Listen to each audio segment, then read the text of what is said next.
What do you think like are some of the major reasons कि students आजकल बहुत ही मतलब डिप्रेशन में सुसाइड वगैरह कमिट कर लेते हैं? एंड मतलब मैं आपको बताता हूँ, जैसे बॉम्बे में भी one of the person was doing MBA, मतलब वो तो ठीक है नीट की वजह से नहीं था, बट एमबीए में ही was so stressed out. This is 2 weeks back का story. He stays in Ghat, used to stay in Ghatkopar, and वहाँ पे एमबीए की वजह से इतना इतना ज़्यादा स्ट्रेस आउट हो गया that he was not able to manage his like entire academics, and he was under the pressure कि मुझे अच्छा करना है बट नहीं हो पा रहा है मेरे से, बहुत स्मार्ट लोग हैं यहाँ पे, and that was the reason of like someone just committing suicide and all. Like what can be done to stop these kind of things?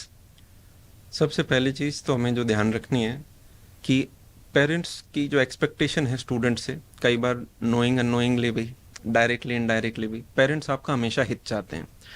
इस पृथ्वी पे दो ही लोग हैं जो आपका कभी उल्टे नहीं जाएंगे, वो हैं आपके मदर और आपके फादर। वो कभी भी आपके विरुद्ध, उनका हो सकता है नॉलेज उनको ना हो, पर उनका इंटेंशन कभी खराब नहीं होगा कि मेरा बच्चा खराब कर जाए, मैं ऐसा कुछ प्लान करूँ। पर कभी कभी आप यूं उम्मीद का एक पुल बनता जाता है। बच्चों के आजकल प्रॉब्लम क्या है? ओवर थिंकिंग, कि मैं बहुत सोचता रहता हूँ, प्रोक्रेस्टिनेट करता रहता हूँ, मैं बहुत एंग्शियस होता हूँ। और इन सब के एक बड़ा मेजर प्रॉब्लम आए, कभी कभी मुझे लगता है शायद हम लकी रहे कि हमारे टाइम में इतना सोशल मीडिया नहीं आया था। आई एम अहमदाबाद के, अभी मैं इकोनॉमिक सर्वे पढ़ रहा था, तो उसी टाइम न्यूज़पेपर में आर्टिकल आ रखा था कि ऑन एवरेज इंडिया में जो लोग हैं, जो स्टूडेंट्स हैं, इनका वॉच टाइम नॉर्थ ऑफ 4.5 घंटे है। My God. अब आपको स्कूल भी जाना है, आपको 4.5 घंटे की कोचिंग भी करनी है, आपका 4.5 घंटे का सोशल मीडिया भी है, तो वो बच्चा कब कर रहा है? अभी मैं सर्वोदय विद्यालय में कोई टीचर थे, तो मैं उनसे पूछ रहा था अभी बच्चों में क्या डिफरेंस आया पिछले 5 साल में। तो मैम ने कहा बहुत ज़्यादा डिफरेंस आया है। मैंने कहा क्या? बोले बच्चे जब आते हैं तो यूँ लगता है ये रात को सो के नहीं आए हैं। तो मैं उनसे पूछती हूँ तुम्हारी नाइट शिफ्ट थी क्या?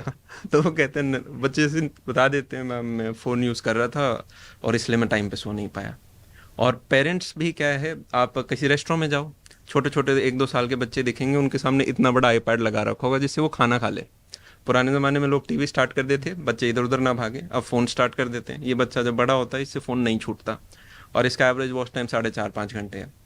और हमें पेरेंट्स आके बताते हैं कि ये सुबह उठता है, ये वॉशरूम जाएगा तो फ़ोन लेके जाएगा, ये बाहर आएगा तो इसके पास होगा, ये स्कूल लेके जाएगा तो बैग में छुपा के लेके जाएगा, ये रात को वो करेगा। तो है क्या? It's like a drug. वो ड्रग ओपन है मार्केट के अंदर, कंपटीशन।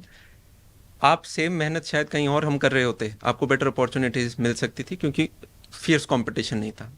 इंडिया एक ऐसी जगह है, 150 करोड़ की आबादी है, और इसमें से 56 करोड़ जो लोग हैं, ये आपकी लगभग वर्किंग पॉपुलेशन है। ये अभी इकोनॉमिक सर्वे में आया है।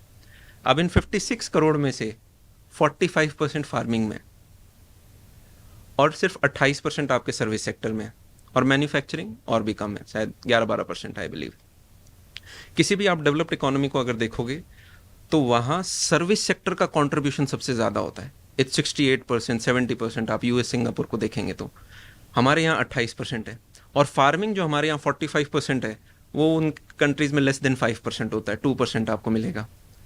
तो आने वाले जो 2047 तक की अगर हम बात करें, ये जो 45% पॉपुलेशन भी फार्मिंग में है, ये और कम हो जाएगी। अकॉर्डिंग टू इकोनॉमिक सर्वे ये 1/3 तक आपकी पहुंच जाएगी। तो होगा क्या? और ये कम क्यों हो रहे हैं? सिंपल रीज़न, फार्मिंग में उतना पैसा नहीं बन पा रहा। ऐसा नहीं है कि फार्मिंग में पैसा बन नहीं सकता, करने वाले वहाँ भी कर रहे हैं, पर हम एक मास स्केल पे बात करें तो एक तो लो इनकम है, प्लस आपके पास ग्लोबल कंपटीशन है।